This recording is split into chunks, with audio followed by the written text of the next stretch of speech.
जय राम भैया। अरे जय राम, का हाल है भैया?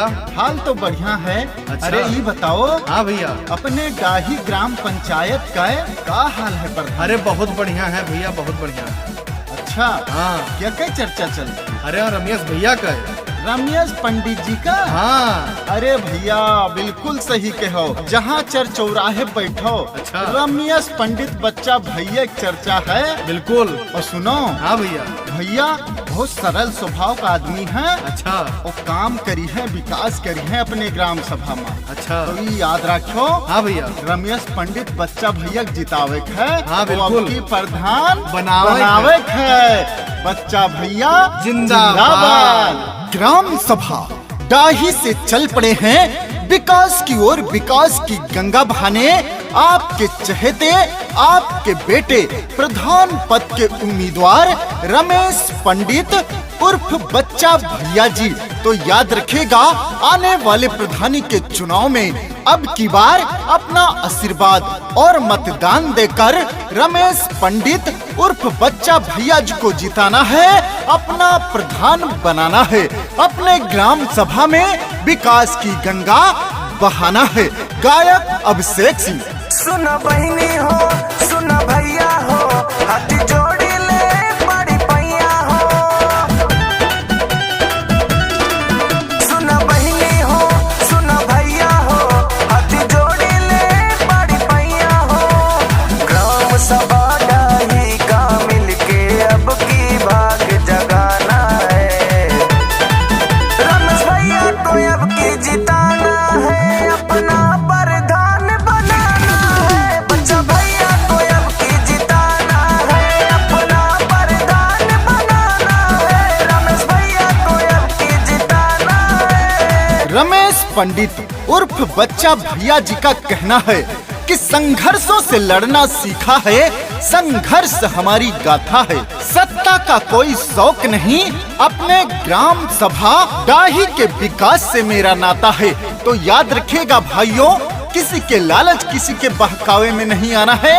अब की बार अपना एक एक कीमती वोट अपने चहेते, अपने बेटे रमेश पंडित जी को देना है और भारी मतों से विजयी बनाना है। बहकावे में किसके नया ना है, साथ भैया का मिलके निभाना है।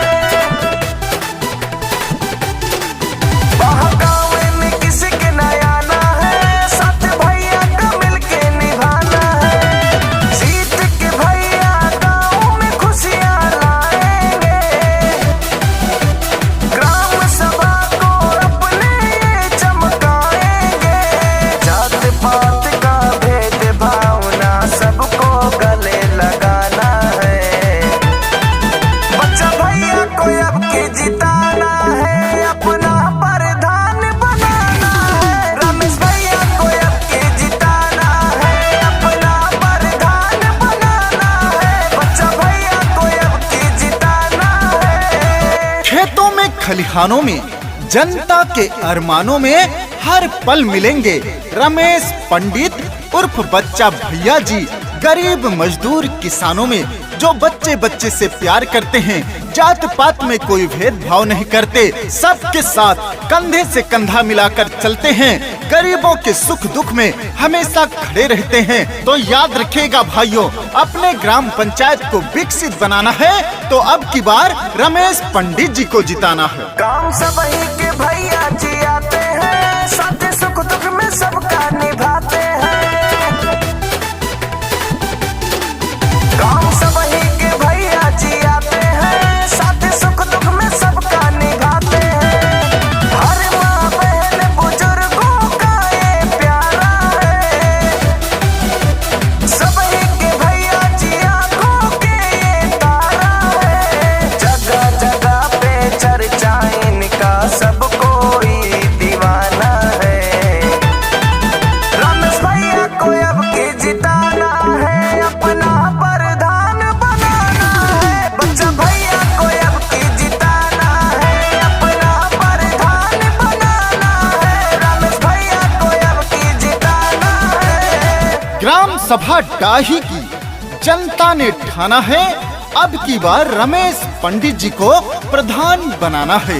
रमेश पंडित जी का वादा है, जब मैं प्रधान बनूंगा तो अपने ग्राम सभा के हर गली में पक्की सड़क बनवाने का काम करूंगा, पक्की नाली बनवाने का काम करूंगा, गरीबों को आवास देने का काम करूंगा, विधवा विकलांग वृद्धा पेंशन पात्रित व्यक्तियों तक पहुंचाऊंगा।